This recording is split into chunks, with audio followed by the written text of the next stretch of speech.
Մենք ճիշտ ենք, որ ճիշտը ապացուցել ենք։ Վճռական տրամադրված երկրորդ օրն է Հեցի նախկին ղեկավարությունը պայքարում է, որ ընկերությունը չզրկվի լիցենզիայից։ Կողմի հարցերն ուղղված հանրային ծառայությունները կարգավորող հանձնաժողովին այսօր բազմաթիվ բազմապիսի էին։ Վարույթ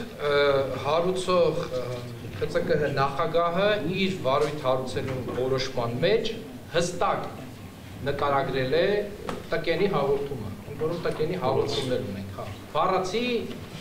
այսպես ասած, copy-paste է արել։ Ինչու է կառույցը հիմք ընդունել Հեցի գործունեությունը փրկելու գործուղված Ռոմանոս Պետրոսյանի տրամադրած նյութերը, չէ՞ որ նոր հաստիքում նա այլևս ՊՎԾ ֆունկցիաներ չի ունեցել, ասացին։ Պարոն Ռոմանոս Պետրոսյանի գրությունները եղել են ազդակ, որից հետո հանձնաժողովի կողմից ուսումնասիրվել են եւ փաստվել են խախտումների արկայությունը եւ որոշման նախագծի մեջ ներառվել են այն փաստերը, որոնք ունեն հստակ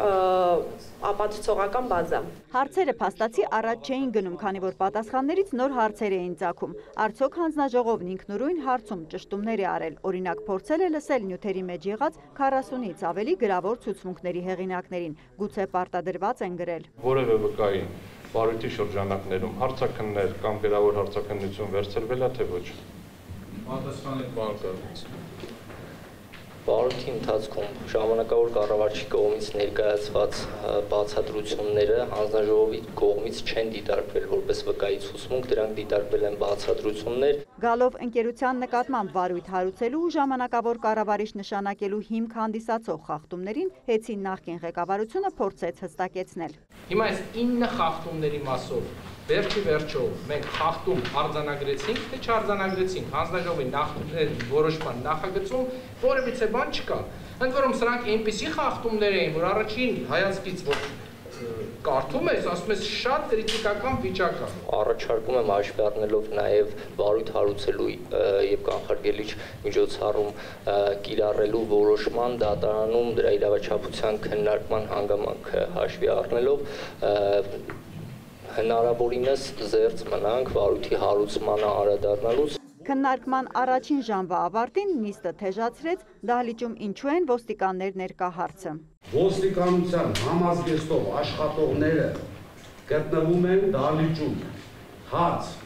ռիսկ կա արդյոք թե ոչ ձեր ասած անկարգության կամ մյուսի։ Հրազեն կրող մարդ կա այս դահլիճում իմանանք։ Պատասխանում եմ հարցին։ Ոստիկանները հանդիսանում են ևս Հայաստանի Հանրապետության քաղաքացիներ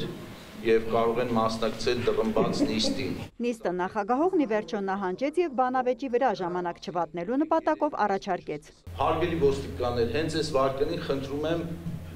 դահլիճից դուրս սպասեք։ Նիստը շարունակվեց, Ղազարյանի թիմը պարզաբանումներ ներկայացրեց իրենց վերագրվող խախտումներից թերևս ամենակարևոր, ամենահնչեղի բազայից տվյալների ջնջվելու վերաբերյալ։ Հայտարարեցին միայն 6 անց կարող էր համակարգում նման միջամտություն անել։ Պնդեցին իրենք ապացուցողական բազաներ ունեն եւ որ Բիլինգի համակարգի ամբողջ տեղեկատվությունը ամբողջությամբ պահպանված է, դրանից որևէ բան չի կատարվել։ Երկրորդ, հաշվից արկերի մեջ առկա տեղեկատվությունները ամբողջությամբ վերականգնված են համակարգում։ Դուք պնդում եք, որ 2018 թվականից ի վեր վերականգնված են։